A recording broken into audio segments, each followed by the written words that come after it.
News Andhra.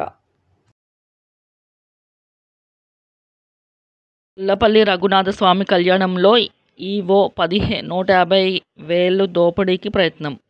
Gollapalli Ranganathaswamy కళ్యాణం గురించి సంబంధించిన సరుకులలో ఈవో భారీ కుంభకోణానికి ప్రయత్నించినట్లు సమాచారం. సరుకులకు సంబంధించి ఈవో ప్రైవేటు దుకాణాల్లో తనకు నచ్చిన వారి దగ్గర సరుకులకు ఇంత ఖర్చు అవుతుందని ఒక లిస్ట్ ఇచ్చి గ్రామంలో దేవస్థానంలో భక్తులకు చూపించగా భక్తులు షాక్కు గురైనట్లు సమాచారం. తక్షణమే ఆలయ కమిటీ అలాగే గొల్లపల్లి గ్రామంలో ఉన్న పెద్దలు అలర్ట్ అవడంతో సుమారు 1,500,000 ఆలయ సొమ్మును పక్కదారి పట్టించడానికి ప్రయత్నిస్తున్నట్లు సమాచారం. దీంతో గ్రామంలో ఉన్న ఆలయ కమిటీ వారు పెద్దలు గొల్లపల్లి రఘునాథస్వామి ఆలయం ఆఫీసు దగ్గరకు ప్రయత్నించగా ఇంత సొమ్మును పక్కదారి పట్టించడానికి చేసిన ఈవో ప్రవర్తన పట్ల అక్కడ గందరగోళం ఏర్పడినట్లు సమాచారం.